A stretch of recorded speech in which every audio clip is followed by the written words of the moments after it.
नमस्कार दोस्तों, आप सभी का स्टडी फॉर यूपीएससी पीसीएस में स्वागत है। आज तारीख है 13 फरवरी 2024 ईस्वी और आज का न्यूज़पेपर आर्टिकल डिस्कशन का वीडियो होगा। ये काफ़ी सारे इंपॉर्टेंट न्यूज़ है। आज का जो आर्टिकल है वो लद्दाख के ऊपर में है कि लद्दाख में 6 शेड्यूल की मांग की जा रही है, तो उसी को लेकर हम लोग उसके पक्ष और विपक्ष में पॉइंट्स को देखेंगे जो आपके एग्ज़ाम में अगर पूछा जाता है तो आप वहाँ पर लिख पाएँ। पढ़ने का न्यूज़पेपर डिस्कशन पढ़ने का पहला और एकमात्र मोटिव ये होना चाहिए कि भाई इससे क्वेश्चन आपको दिख रहे हैं कि नहीं दिख रहे हैं लेक्चर के दौरान। जब मैं बार बार आपको पॉइंट आउट करता हूँ कि ये यूपीएससी में पूछा है, ये बीपीएससी में पूछा है, ये यूपीपीएससी में पूछा है, तो आपको फिर पढ़ते समय खुद से भी जब आप पढ़ें किताब को तो आपको क्वेश्चन दिखना चाहिए कि कहाँ से क्या पूछा जा सकता है और पॉइंट्स आपके पास जनरेट होने चाहिए आंसर राइटिंग के रिगार्डिंग। अब लॉन्ग फॉर्मेट में आपसे करंट अफेयर के सवाल पूछे जाते हैं कई बार, तो अगर आपके पास पॉइंट्स नहीं होंगे तो आप कैसे लिखेंगे उसको, इसीलिए वीडियो लंबा भी होता है मेरा। ओके, चलिए हेडलाइन से शुरू करते हैं कि हेडलाइन क्या है आज का। तो बहुत ही अच्छा सा है कि 7 जो भारतीय थे, 7 भारतीय थे जिनको कतर में मौत की सज़ा सुनाई गई थी, उन 7 को रिहा कर दिया गया। और प्रधानमंत्री मोदी यात्रा पर जाने वाले कहाँ पर, तो यूएई और कतर की यात्रा पर जाने वाले प्रधानमंत्री मोदी जी, है ना। तो कतर यात्रा पर कल पहुंचेंगे, आई थिंक आज या कल में जाएंगे। आज तो यूएई जाएंगे, तो उससे पहले वहां के सरकार ने 7 भारतीयों को वापस कर दिया। उनको पहले डेथ पेनल्टी सुनाई गई थी, फिर उसको सस्पेंड किया गया, फिर अब जाके उनको वापस कर दिया है। तो ये बहुत ही बड़ी चीज़ है हमारे लिए, हमारे विदेश नीति की काबिलियत दिखाती है कि ये चीज़ सक्सेसफुल हो पाया। आज मैं आपको गल्फ़ कंट्रीज़ का मैप दिखाऊंगा और बाकी भारत और कतर के रिलेशन में डिस्कस कर चुका हूं।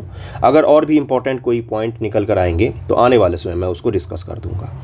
आपको ये चीज़ समझना पड़ेगा कि जो अरेबियन कंट्री है, गल्फ़ कंट्री है, उनके साथ हमारे रिलेशन पहले अच्छे नहीं हुआ करते थे। अक्सर ये पाकिस्तान के पक्ष में झुके हुए थे, है ना। हमेशा से कश्मीर का मुद्दा उठाते थे।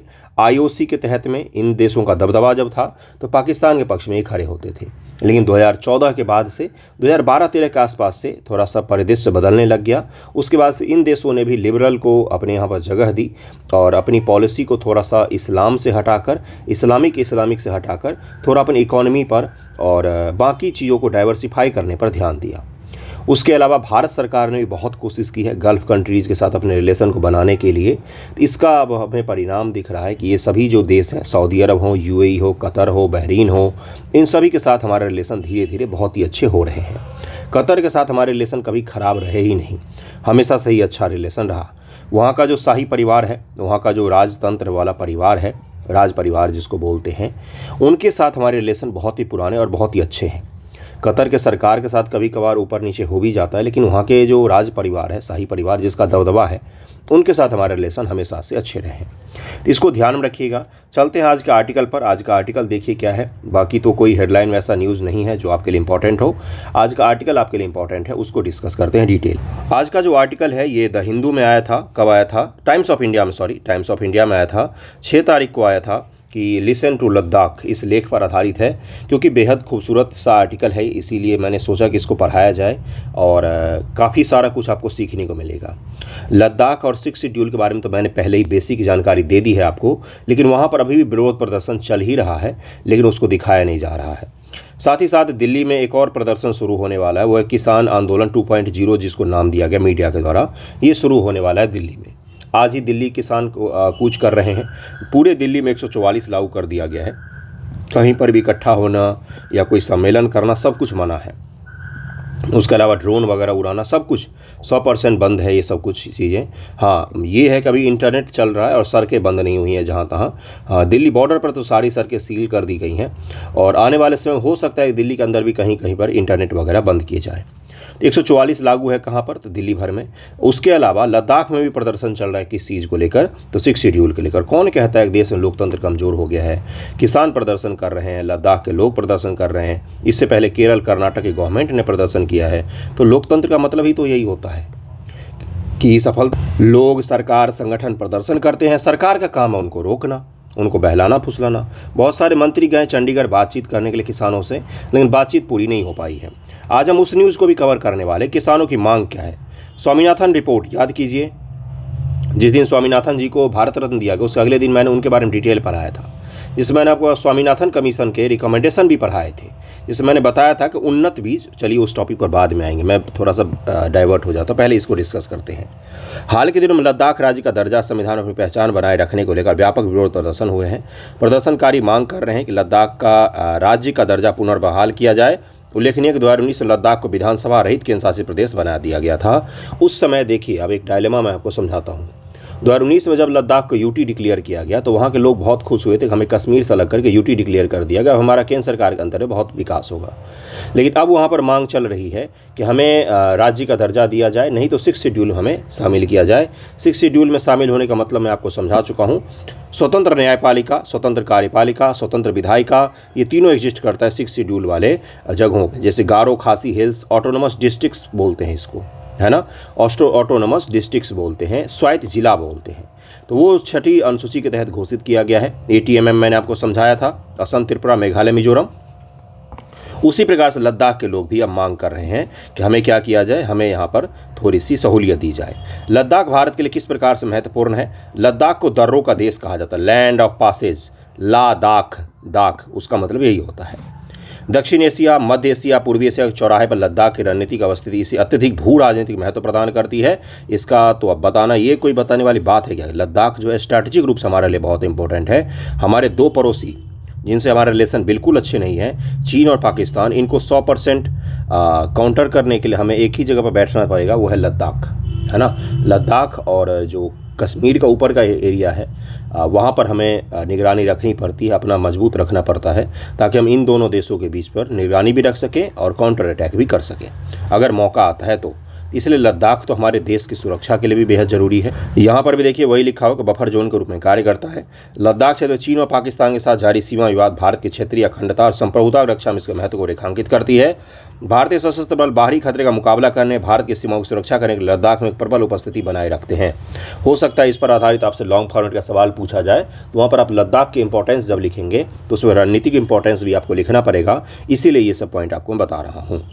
पर्यटन क्षमता, लामा लैंड या लिटिल तिब्बत के नाम से लोकप्रिय लद्दाख लगभग 9000 फीट से 25,170 फीट की ऊंचाई पर स्थित है। ट्रैकिंग और पर्वतारोहण से लेकर विभिन्न मठों के बौद्ध यात्राओं तो लद्दाख में पर्यटक के लिए बहुत कुछ है। क्या सब है? तो बहुत कुछ है। बुलेट का अगर आपको शौक होगा तो लोग बुलेट से चढ़ के बुलेट लेकर कहाँ जाते हैं, तो स्पेशली लद्दाख विजिट करने जाते हैं। लेह मनाली जो हाईवे है वो सबसे खूबसूरत हाईवे में से एक है, भारत का सबसे एडवेंचरस है, तो उसके लिए भी लद्दाख जाना जाता है। लद्दाख की संस्कृति बहुत ही ज़्यादा अच्छी मानी जाती है। वैसे संस्कृति कोई भी बुरी नहीं होती है, लेकिन बहुत ही अच्छी है, क्योंकि तिब्बतियन संस्कृति और भारतीय संस्कृति का मिक्सचर आपको दिखता है कहाँ पर, तो लद्दाख में। ओके, आर्थिक महत्व क्या है? लद्दाख में विशेष रूप से पर्यटन, कृषि, नवीकरणीय ऊर्जा, विशाल और प्रयुक्त आर्थिक क्षमता मौजूद है। पोंगैंग और त्योसो मोरिरी जैसे झील, ये दोनों झील हैं, त्योसो मोरिरी और पोंगैंगत्सो ये झील का नाम है, लद्दाखी भाषा में है, तिब्बती भाषा में, इसीलिए इस प्रकार का नाम है। स्वच्छ झील और पहाड़ों के साथ यह क्षेत्र लुभावने भूदृश्य रखता है। रोमांच और शांति के लिए भी काफ़ी ज़्यादा जाना जाता है। पर्यावरणीय महत्व क्या है? लद्दाख की उपजाऊ घाटियाँ और नदी बेसिन जैविक खेती और बागवानी सहित कृषि महत्व के लिए, कृषि विकास के लिए बृहद अवसर प्रदान करती है। इसके अतिरिक्त लद्दाख के प्रचुर धूप, पवन संसाधन इसे सौर और पवन ऊर्जा परियोजना के विकास के लिए भी अनुकूल बनाते हैं, जो भारत के नवीकरणीय ऊर्जा लक्ष्य में भी योगदान दे सकता है। ये सब अलग अलग योगदान है। एग्रीकल्चर में पाशमीना बकरी होती है, जिसके रोए से, मतलब ऊन से पाशमीना शॉल बनाया जाता है, जो इतना महंगा होता है, 20-25 25 हज़ार से तो शुरू होता है। ओरिजिनल पाशमीना जो बेहतरीन वाला होता है, एक शॉल 20 से 25 हज़ार शुरू होता है। तो ये बेहतरीन चीज़ हमें कहाँ पर मिल सकता है? लद्दाख में ही इसकी खासियत देखी जाती है। सांस्कृतिक महत्व भी है। लद्दाख की भूमि प्राचीन रेशम मार्ग पर स्थित है, जो सांस्कृतिक, धर्म, दर्शन, वाणिज्य, व्यापार के सब कुछ के लिए महत्वपूर्ण भूमिका निभाता है। सांस्कृतिक दृष्टिकोण से भी, व्यापार के दृष्टिकोण से भी, धर्म के दृष्टिकोण से भी, दर्शन के दृष्टिकोण से भी क्या है ये, तो बेहद महत्वपूर्ण है। यह क्षेत्र विभिन्न जातीय समुदायों का घर है, जिनमें लद्दाखी, तिब्बती और बाल्टी लोग रहते हैं। अब यही पूछ लिया जाएगा आपसे, मैंने आपको पहले ही बताया कि क्वेश्चन दिखना चाहिए आपको। भाई पढ़ने के एकमात्र महत्व अभी ज्ञान नहीं होना चाहिए, भी क्वेश्चन होना चाहिए कि क्वेश्चन भाई कितना ज़्यादा कहाँ से दिख रहा है ना। ज्ञान के लिए तो बाद में पढ़ लीजिएगा। बाल्टी लोग का निवास स्थान कौन सा है? चर्चा में रहा हाल ही, बाल्टी लोग भारत के किस राज्य में रहते हैं? तो आपको दे देगा 4-5 नॉर्थ ईस्ट के राज्यों का नाम, लद्दाख का नाम, तो वहाँ पर आप कन्फ्यूज हो सकते हैं, इसलिए इसको ध्यान रखिएगा। जिनमें से प्रत्येक की अपनी विशिष्ट परंपरा और रीति रिवाज हैं। कुछ बड़े मठ भी हैं यहाँ पर, कभी समय मिले तो ज़रूर जाइएगा घूमने। हेमिस्थिक से दिस्कित के सदियों पुराने मठ आध्यात्मिक एवं सांस्कृतिक केंद्र के रूप में कार्य करते हैं, जिन्होंने प्राचीन बौद्ध शिक्षाओं और अभ्यासों को आज भी संरक्षित कर रखा है। बेहद खूबसूरत जगह है, मतलब ओवरऑल बोलें तो हर दृष्टिकोण से हमारे लिए बहुत महत्वपूर्ण का जगह है। कौन सा? तो लद्दाख, है ना। देखिए ज़रा सा कहाँ पर है भाई लद्दाख, तो ये रहा काराकोरम सेनी, ये है आपका यहाँ पर है आपका पूरा लद्दाख। ये दिख रहा है आपको, लेह सिटी इसकी कैपिटल है, मतलब कि सबसे बड़ा शहर में से एक है। लेह सिंधु नदी के तट पर स्थित है, ठीक है। और ये सब के सब बृहद हिमालय के भाग हैं। महान हिमालय से पहले के जो बना हुआ हिमालय उसी का भाग है। काराकोरम की श्रेणी आती है, K2 जिसको बोलते हैं, उसके बाद से लद्दाख है, फिर जास्कर है, फिर पीर पंजाल की श्रेणी आती है। तो ये सब के सब किसके भाग हैं? तो ये सब के सब बृहद हिमालय के क्षेत्र हैं, ये ध्यान में रहेगा आपको। अगला देखिए क्या है, अगला है छठी अनुसूची में शामिल कर लद्दाख की मांग के पक्ष में कौन कौन से तर्क मौजूद हैं। अब यहीं से आपके सवाल बनते हैं, मेंस में सवाल यहीं से बनते हैं। प्रतिनिधित्व सुनिश्चित करना, 2019 के बाद से क्या हुआ, जम्मू कश्मीर में तो विधानसभा गठन हुआ लेकिन लद्दाख में नहीं हो पाया, तो वहाँ के लोग बोल रहे कि हमारा प्रतिनिधित्व तो होना चाहिए लोकल स्तर पर भी। ठीक है, हमारा संसद में एक सीट है, वो तो है ही, लेकिन उसके अलावा हमारे लोकल स्तर पर भी तो हमें होना चाहिए भाई प्रतिनिधित्व। तो इसकी मांग कर रहे हैं पहला। इससे पूर्व की स्थिति तुलना की जाए, जहां लद्दाख जम्मू कश्मीर विधानसभा में 4 और विधान परिषद में 2 सदस्य रखता था। जब लद्दाख पूर्ववर्ती जम्मू कश्मीर राज्य का अंग था, तब क्षेत्र पर शासन करने वाली निर्वाचित संस्था लद्दाख स्वायत्त पहाड़ी विकास परिषद को उल्लेखनीय स्वायत्तता प्राप्त थी। अब वही स्वायत्तता प्राप्त नहीं है। और अब ये जो क्षेत्र है ये किसके अंदर आ गया है? ध्यानपूर्वक समझिएगा किसी इशू को। सड़क पर चलते लोग और आप में ये डिफरेंस होना चाहिए कि कोई इशू जब उठता है तो आप उस पर लिख सके, बोल सके सही ढंग से, ठीक है। लेकिन अब जो ये क्षेत्र है केंद्र सरकार के प्रत्यक्ष शासन का अधीन है। लद्दाखी नेताओं का कहना है कि LAHDC को बेहद सीमित कर दिया गया है।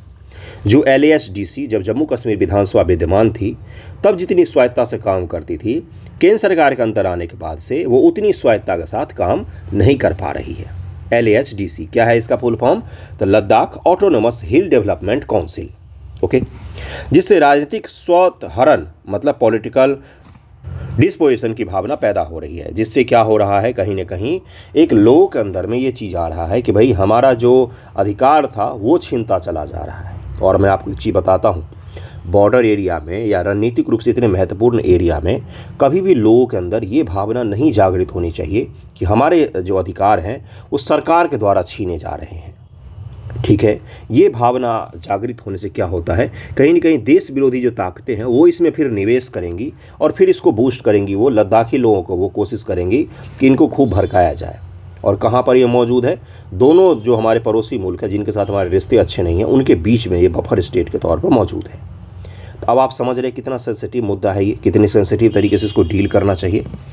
प्रतिनिधित्व की कमी से इस भय का संचार हो रहा है कि अब बाहरी लोग लद्दाख के लिए निर्णय करेंगे। बस यही चीज़, जब भी कोई इस तरह का इलाका होता है जहाँ पर जनजातीय लोगों का प्रभुत्व होता है, वहाँ पर बाहरी लोगों के लिए शासन करना, कार्यकाल को पूरा करना, सब कुछ निर्णय लेना आसान नहीं होता है कभी भी, और नहीं होना भी चाहिए। उनका अपना रीति रिवाज है, अपनी परंपरा है, उसी को आगे बढ़ाना चाहिए। लोक भागीदारी का अभाव है। नौकरी, भूमि, संस्कृति, इन सब की असुरक्षा बढ़ गई है। लद्दाख का नाजुक परिस्थिति तंत्र, उच्च तुंगता वाले मरुस्थल, ग्लेशियर, अल्पाइन घास मैदान चिन्हित लद्दाख का नाजुक परिस्थिति तंत्र जैव विविधता का हॉटस्पॉट है। कई दुर्लभ लुप्तप्राय प्रजातियों के लिए महत्वपूर्ण पर्यावास के रूप में भी कार्य करता है। जलवायु कार्यकर्ताओं ने हिमनद परिस्थिति में खनन के संबंध में चिंता व्यक्त की है। लद्दाख के लोगों को भी है कि यदि उद्योग स्थापित किए जाएंगे तो ऐसे प्रत्येक उद्योग लाखों लोगों को क्षेत्र में लेकर आएंगे और लद्दाख का नाजुक परिस्थिति तंत्र इतने सारे लोगों का बोझ नहीं उठा पाएगा। लद्दाख के लोग चाह रहे हैं कि वो जैसे रह रहे हैं, पर्यटन को बढ़ावा जरूर मिले, लेकिन उद्योग धंधों को ज़्यादा वहाँ पर स्थापित ना किया जाए, वहाँ पर खनन के कार्यक्रम ज़्यादा ना किए जाएं, जिससे क्या हो कि वहाँ पर लाखों लोग आकर बस जाएंगे। वहाँ पर बहुत सारे लोग आकर जब बसेंगे तो उसके कारण से क्या होगा, तो वहाँ का जो पारिस्थितिक तंत्र है जो बेहद नाजुक है उस पर ज़्यादा प्रभाव पड़ेगा, दबाव बनेगा और वो कोलैप्स कर सकता है। संवेदनशील सीमा क्षेत्र लद्दाख की नाजुक स्थिति चीन और पाकिस्तान दोनों के साथ लगती सीमाओं के कारण जटिल हो जाती है। पूर्वी लद्दाख के चीन के साथ PLA के साथ जारी सैन्य गतिरोध के साथ ही भारत के सीमावर्ती क्षेत्रों में तनाव बढ़ने के पाकिस्तान के लगातार प्रयासों से एक महत्वपूर्ण सुरक्षा चुनौती उत्पन्न होती है। चीन पाकिस्तान धुरी को संबोधित करने के लिए स्थानीय समुदाय द्वारा समर्थित रणनीतिक अवसंरचना के विकास की आवश्यकता है। स्थानीय समुदाय द्वारा समर्थित, आप जब भी लद्दाख में कोई भी आप प्लान बनाते हैं रणनीतिक रूप से इन दोनों देशों को काउंटर करने के लिए, तो आपको लद्दाखी लोगों का समर्थन चाहिए ही चाहिए, तभी वो प्लान सक्सेसफुल हो सकता है। ओके, सांस्कृतिक पहचान का संरक्षण, ये भी एक बहुत बड़ा इशू है लद्दाख के लोगों का, जिसके कारण से वो 6 शेड्यूल में मांग कर रहे हैं कि हमें शामिल किया जाए। ओके, अगला देखिए क्या है, सामाजिक आर्थिक विकास। आलोचकों का तर्क है कि युवा कार्यबल के लिए रोजगार का अवसर पैदा करने के मामले में केंद्र शासित प्रदेश का प्रशासन का प्रदर्शन उल्लेखनीय रूप से कमजोर रहा है। युवाओं को वहाँ पर रोजगार नहीं मिल पा रहा है। केंद्र शासित प्रदेश की स्थापना को 4 वर्ष बीत चुके हैं, लेकिन प्रदेश में लोक सेवा आयोग स्थापित नहीं किए जाने से युवाओं में आक्रोश है। लद्दाख केंद्र शासित प्रदेश के भीतर की व्यापक रोजगार नीति का अभाव एक गंभीर मुद्दा है, जो स्थिति को जटिल बनाता है। इसके कारण से और भी ज़्यादा वहाँ पर टेंशन क्रिएट हो रहा है, लोगों के लिए रोजगार का अवसर तक मुहैया नहीं हो पा रहा है। लोकतांत्रिक संस्थाओं को सशक्त बनाना, छठी अनुसूची से क्या होगा, लोकतांत्रिक संस्थाएं जो है वो सशक्त बनेगी। छठी अनुसूची क्या है ये मैं आपको बता चुका हूँ पहले ही। क्या है भाई ये, तो अनुच्छेद 244 के तहत छठी अनुसूची स्वायत्त प्रशासनिक प्रभागों, स्वायत्त जिला परिषद, ऑटोनोमस डिस्ट्रिक्ट काउंसिल के गठन का प्रावधान करती है। और ये जो डिस्ट्रिक्ट काउंसिल होते हैं बिल्कुल स्वायत्त होते हैं। संसद का भी कोई कानून तब तक यहाँ पर लागू नहीं होता जब तक ये डिस्ट्रिक्ट काउंसिल उसको हरी झंडी नहीं दे देती है। तो आपको समझ में आ रहा है कितना ज़्यादा स्वायत्तता है इसको। राज्य के अंदर एक छोटा सा राज्य की एक संकल्पना के तहत छठी अनुसूची को हमारे संविधान बनाने वालों ने बेहद सावधानी से बुद्धिमत्ता का प्रदर्शन करते हुए इसको लागू किया था, जिसके तहत इसमें विधायी ढांचा भी होता है, न्यायिक भी होता है और प्रशासनिक भी होता है। 100% स्वायत्त होते हैं ये। छठी अनुसूची में 4 पूर्वोत्तर राज्य हैं, असम, मेघालय, त्रिपुरा, मिजोरम। ये इनके लिए विशेष प्रावधान किए गए हैं। यहाँ के जो जनजातीय हैं, ATMM में जनजातीय लोग जो हैं, इनके लिए ऑटोनोमस डिस्ट्रिक्ट की संकल्पना लाई गई है। ATMM के अलावा जो जनजातीय क्षेत्र हैं उनके लिए 5th अनुसूची में, 5वीं अनुसूची में प्रावधान किया गया है। तो ये चीज़ ध्यान में रहेगा। लद्दाख को क्यों मिलना चाहिए, उसके पक्ष में आपको तर्क मिल गया कि कौन कौन से पॉइंट है भाई कि लद्दाख को क्यों मिलना चाहिए, क्यों मांग कर रहे हैं वहाँ के लोग। ओके, अब कुछ पॉइंट हम लोग देखेंगे कि क्यों नहीं मिलना चाहिए, इसके विपक्ष में क्या तर्क हो सकते हैं। अगर तर्क सही से दिया जाए तो इसके विपक्ष में क्या क्या तर्क हो सकते हैं उसको जरा हम लोग देखेंगे। कानूनी और प्रशासनिक बाधाएं हैं। गृह मंत्रालय लद्दाख को छठी अनुसूची में शामिल करने संविधान में संशोधन संबंधी चुनौतियों को उजागर किया है और कहा है इस तरह कदम के लिए संवैधानिक संशोधन की आवश्यकता होगी। निर्णय लेने में संभावित देरी हो सकती है। कुछ लोग तर्क दे सकते हैं छठी अनुसूची में लद्दाख को शामिल क्षेत्र के शासन संरचना में जटिलताएं बन सकती है। एक तो केंद्र सरकार होगी, ऊपर से डिस्ट्रिक्ट ऑटोनोमस काउंसिल होगी, निर्णय लेने में देरी होगी उसके।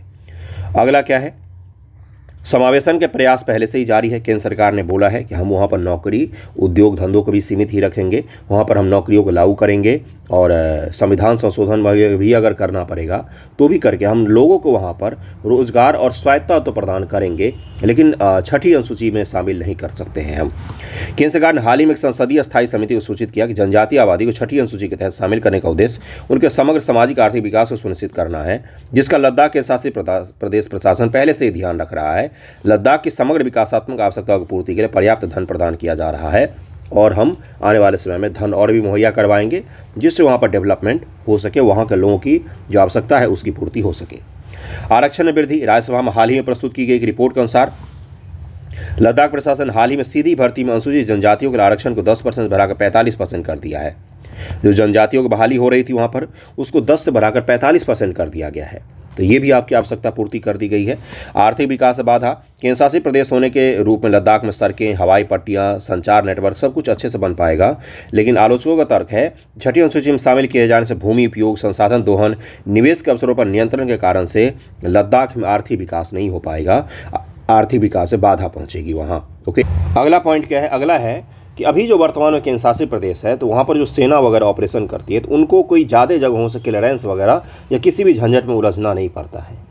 वो ऑटोनोमस डिस्ट्रिक्ट हो जाएगा तो उसके बाद से सेना को भी अपने कमांड को आगे बढ़ाने में या चीन को काउंटर करने में, चीनी घुसपैठ को रोकने में भी थोड़ी सी बाधा उत्पन्न हो सकती है, ऐसा बोला गया है। किसके द्वारा, तो आलोचकों के द्वारा।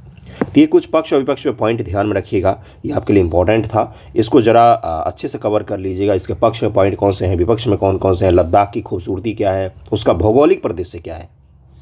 ठीक है, भौगोलिक परिदृश्य जब मैं कह रहा हूँ तो उसको विशेष रूप से ध्यान रखिएगा। यूपीएससी ने 2020 ईस्वी के पीटी में क्या सवाल पूछा था, 2020 से ही वहाँ पर आपको पता ही है कि अक्टूबर महीने में 2020 में पीटी हुआ था, तो वहाँ पर 2020 के मई से ही चीनी घुसपैठ शुरू हो गया था।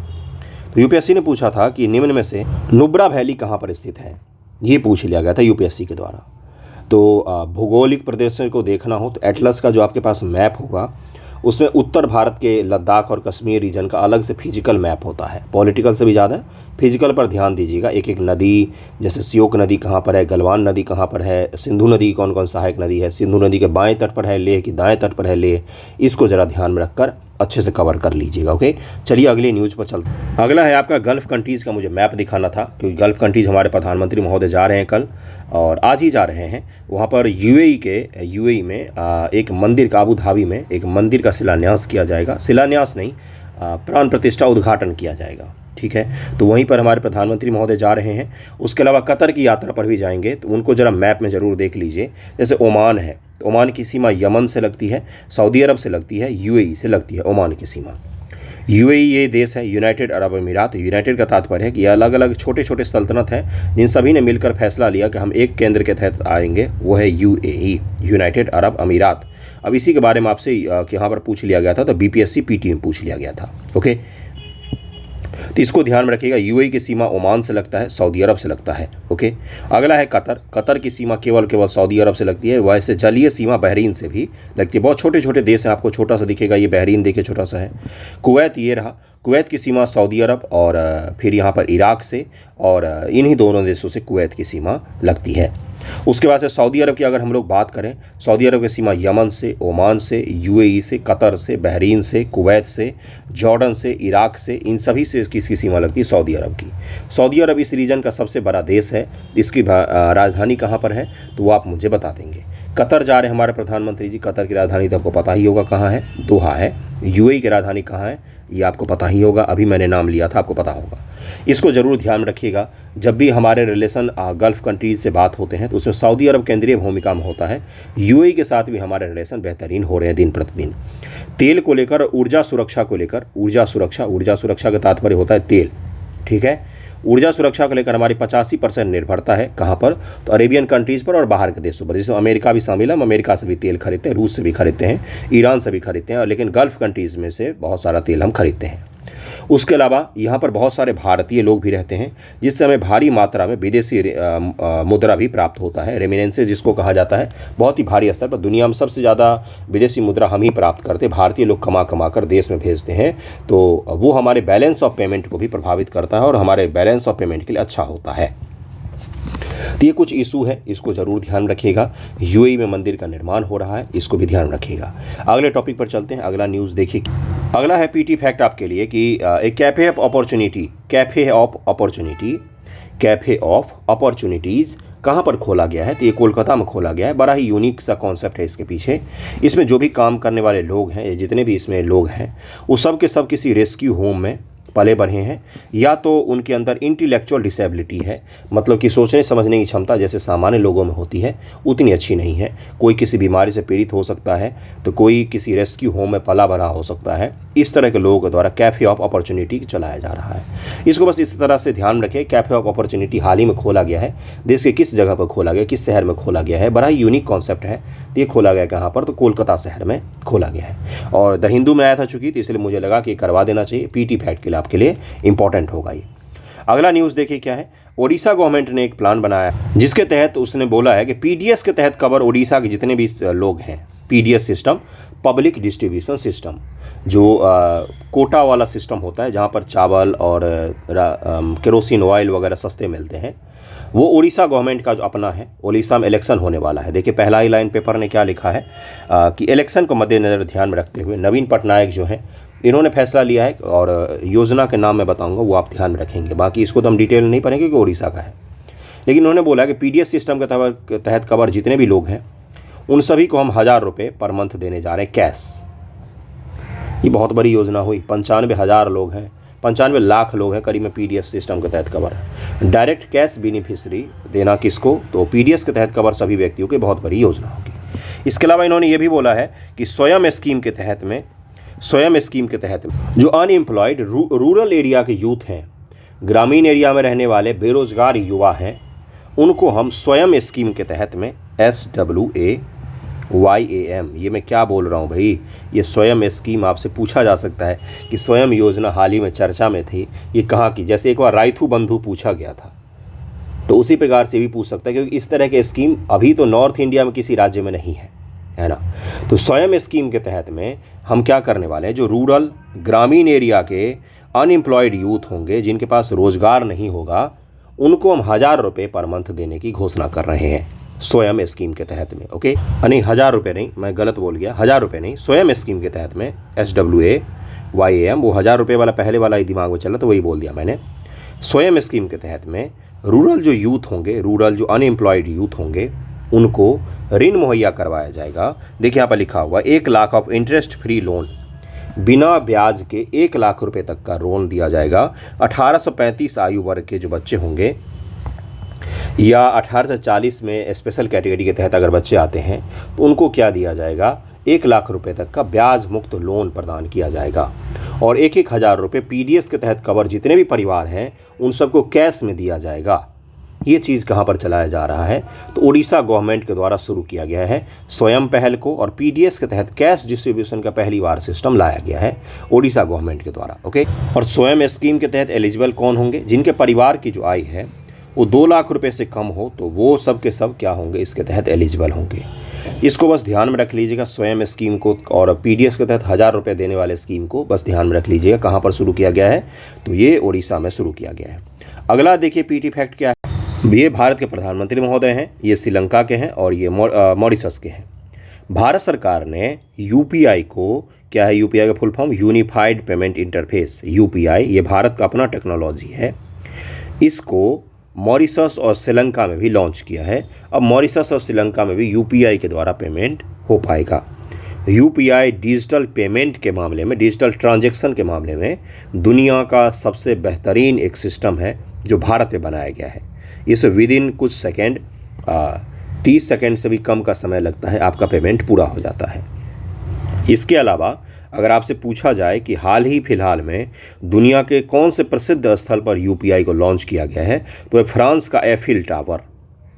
फ्रांस का एफिल टावर तो आपने देखा ही होगा फोटो वोटो में, वहीं पर UPI सिस्टम को लॉन्च किया गया। फ्रांस के राष्ट्रपति जब भारत आए थे ना 26 जनवरी को, उसके बाद से फ्रांस के एफिल टावर पर UPI पेमेंट, टावर पर नहीं, टावर के आस पड़ोस के इलाकों में UPI पेमेंट सिस्टम काम करेगा और वहाँ पर इसको लॉन्च किया गया है।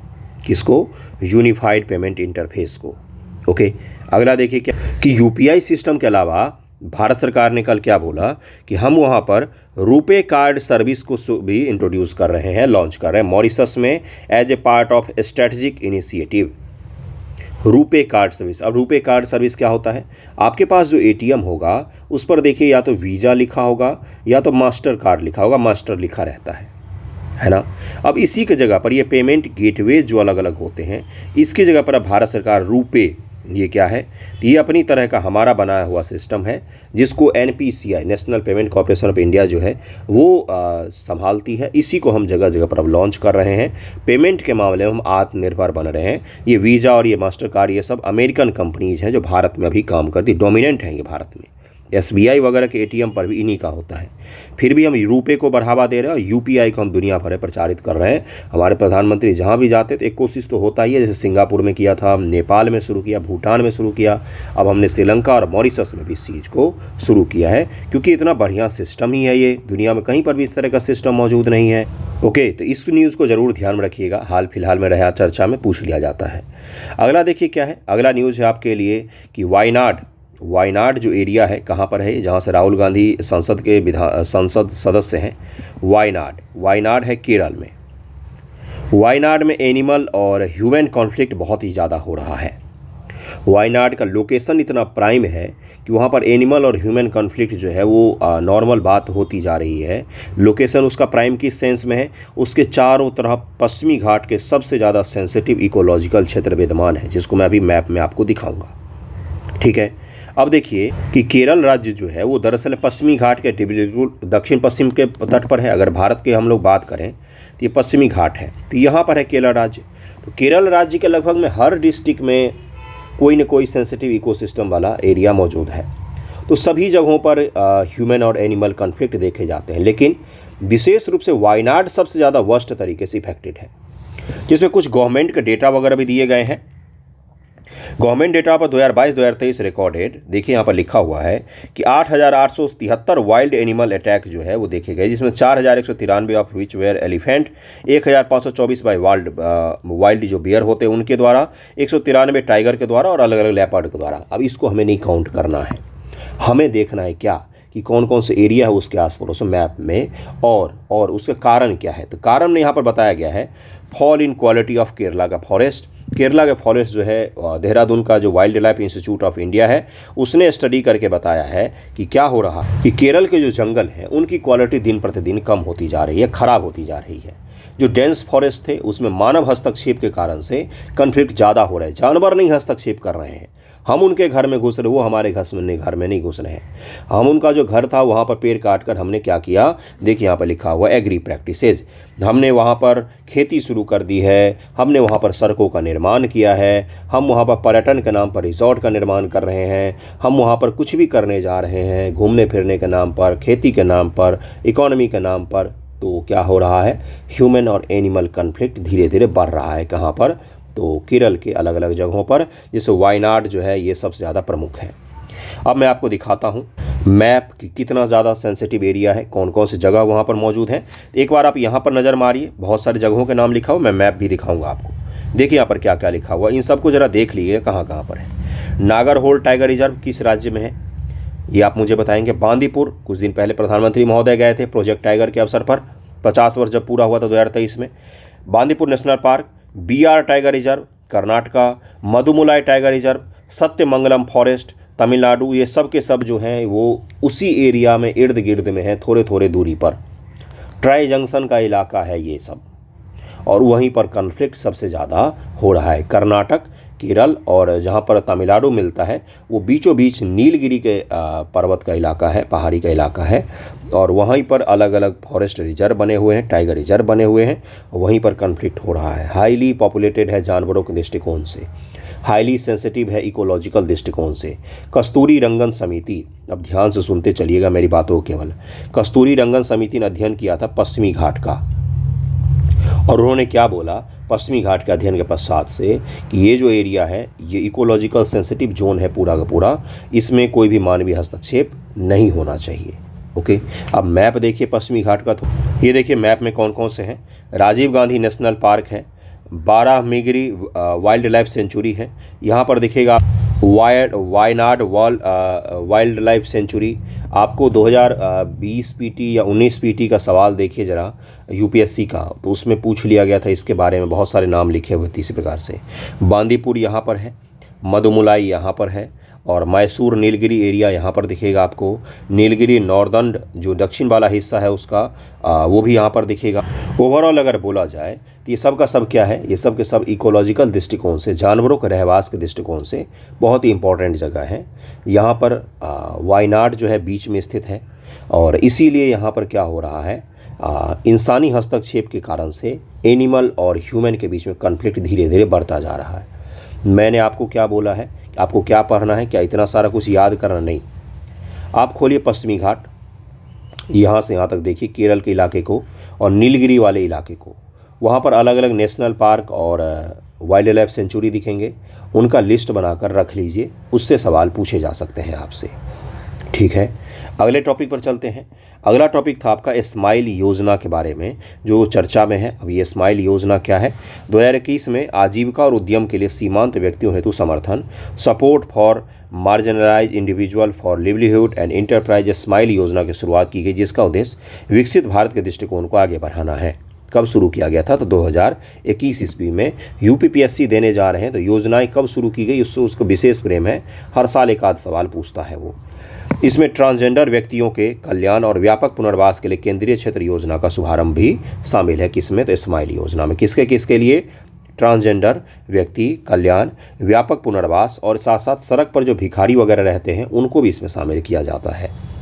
ट्रांसजेंडर कौन होते हैं, ट्रांसजेंडर व्यक्ति अधिकारों का संरक्षण बिल 2019 में लाया गया था एक के अनुसार ट्रांसजेंडर का अर्थ ऐसे व्यक्ति से है जिनका लिंग उस व्यक्ति के जन्म के समय दिए गए लिंग से मेल नहीं खाता, उसको ट्रांसजेंडर कहा जाता है। इसमें ट्रांस वुमेन परा पुरुष और ट्रांस मेन और ट्रांस वुमेन परा स्त्री, इंटरसेक्स विभिन्नता जेंडर क्वीर भी आते हैं। ये सब के सब ट्रांसजेंडर के तहत में आते हैं। ओके, भारत के 2011 की जनगणना अपने इतिहास में देश के किन्नर और ट्रांस आबादी को शामिल करने वाली पहली जनगणना थी। अब आपसे यही पूछा जा सकता है कि आज़ादी के बाद से ये ट्रांसजेंडर्स को भारत की जनगणना में स्थान दिया गया है, तो आप वहाँ पर बोलेंगे कि नहीं, स्थान नहीं दिया गया था। 2011 में हमने पहली बार इनको अलग से गिना और चिन्हित किया। सोचिए जरा न्याय की सीमा, है ना।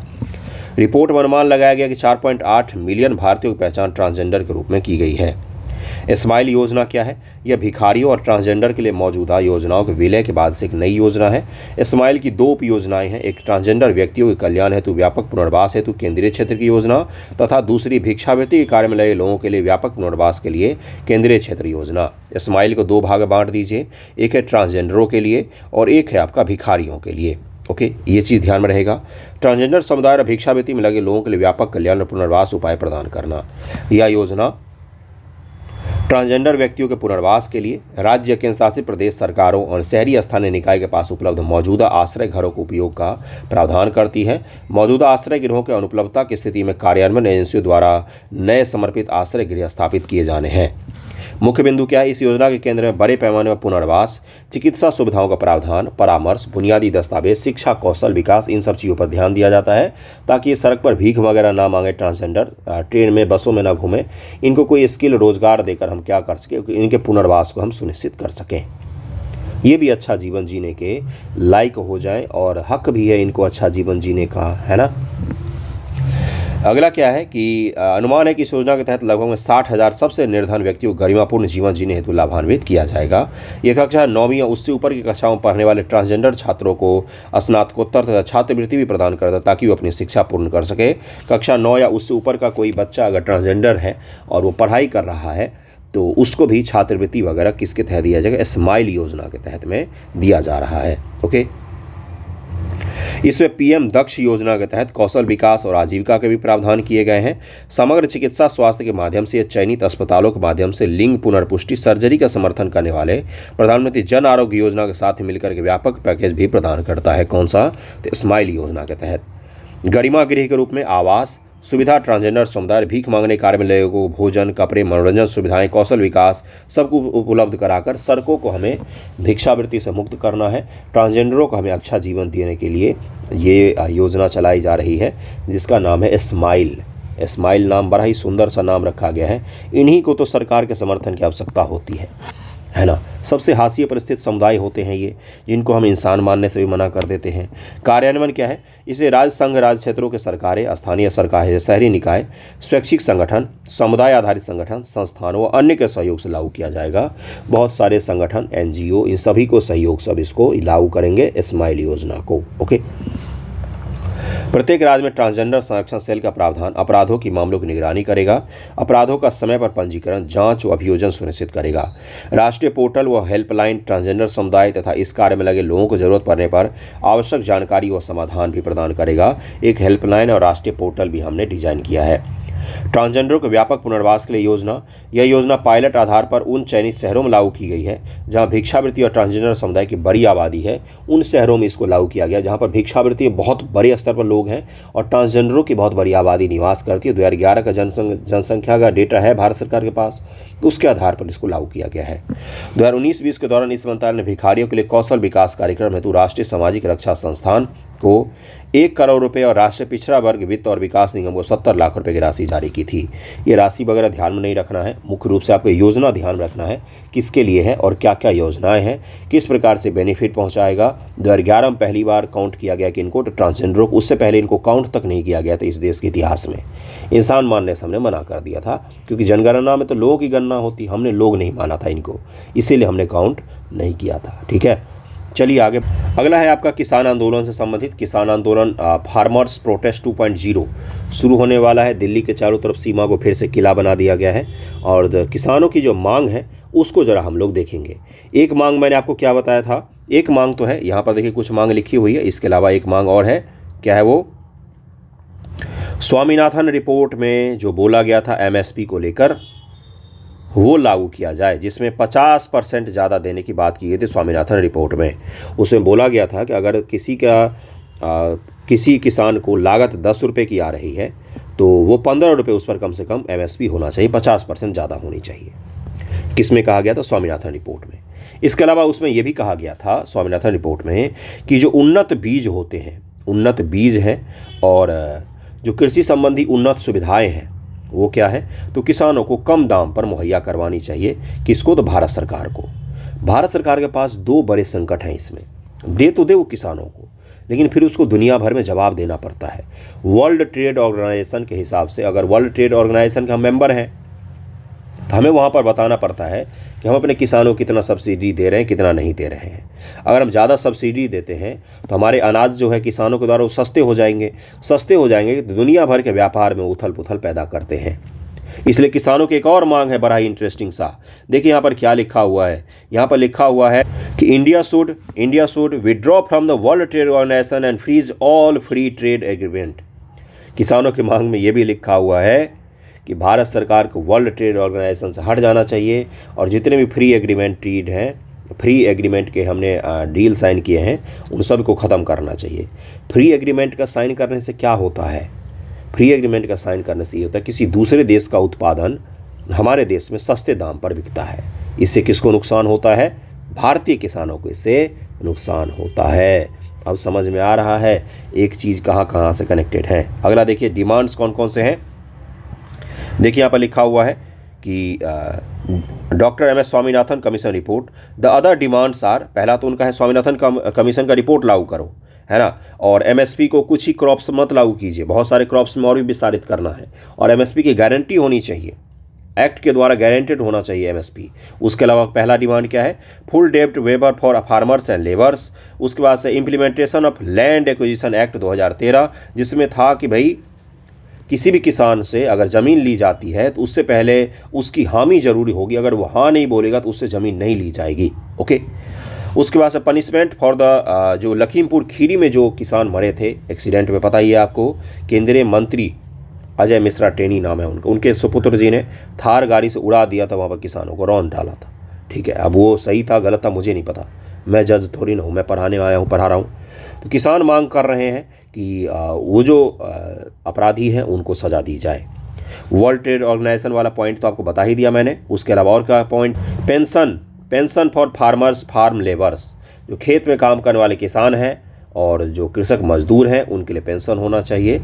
उसके अलावा से compensation for farmer who died Delhi protest में। देखिए अब हुआ क्या था, पिछले साल जो दिल्ली में प्रोटेस्ट हुए थे किसानों के, उसके दौरान जो फार्मर्स मरे थे उनको कंपनसेशन दिया जाए और उनके फैमिली को जॉब दिया जाए, क्योंकि वो प्रदर्शन करते हुए मरे थे। ठीक है। इसके अलावा बोला गया है कि मनरेगा के तहत जो 100 दिन के रोज़गार की आप बात करें उसके जगह 200 दिन का रोज़गार दिया जाए और 700 रुपया उनका डेली वेज होना चाहिए। इसको ज़रूर ध्यान रखिएगा। और strict penalty and fine on companies producing fake seed. जो नकली बीज पैदा करने वाले कंपनीज हैं उनके ऊपर में फाइन लगाया जाए भारत सरकार के द्वारा। ये किसकी मांग है? तो किसानों की मांग है। नेशनल कमीशन स्थापित किया जाए मसालों के लिए और टर्मरिक वगैरह के लिए, चिली के लिए, टर्मरिक के लिए और मसालों के लिए नेशनल कमीशन होना चाहिए। ये भी किसानों की एक मांग है। Ensure right of indigenous people over water forest and land. जो लोग हैं, जो स्थानीय निवासी हैं, उनका वहाँ के ज़मीन, जंगल और लैंड पर राइट होना चाहिए। इसको भी इंश्योर किया जाए भारत सरकार के द्वारा। ये किसानों की प्रमुख मांगे हैं। आप पढ़े लिखे बुद्धिजीवी लोग हैं, आपको कम से कम किसानों को मांग पता होनी चाहिए थी। बिना मांग पता के हो हल्ला करना ये गलत है, वो सही है, ये बेवकूफ़ी होती है। किसी चीज़ को क्रिटिसाइज़ भी करना है तो उसके बारे में पता होगा, तब तो आप क्रिटिसाइज़ करने के योग्य होंगे। ठीक है, किसानों की मांग समझ गए। स्वामीनाथन रिपोर्ट भी मैंने आपको समझा दिया क्या क्या था। मूल रूप से दो ही चीज़ है, एमएसपी 50% ज़्यादा मिलना चाहिए और जो बीज वगैरह है वो उन्नत किस्म के कम दाम पर मिलने चाहिए। ठीक है, अगला देखिए, अगला लास्ट न्यूज़ है। आईआईटी बॉम्बे ने प्रोजेक्ट शुरू किया है कम्युनिटी रेडियो का बच्चों को साइंस पढ़ाने के लिए। तो किस आईआईटी के द्वारा शुरू किया गया है? तो आईआईटी बॉम्बे के द्वारा हिंदी भाषा में साइंस इन एवरीडे लाइफ पर एक कम्युनिटी रेडियो के द्वारा बच्चों को जागरूक किया जाएगा, लोगों को जागरूक किया जाएगा आईआईटी बॉम्बे के द्वारा। आज का जो न्यूज़पेपर डिस्कशन है वो यहीं पर समाप्त होता है। कैसा लगा है वीडियो ज़रूर बताइएगा। थैंक यू सो मच आप सभी का वीडियो देखने के लिए।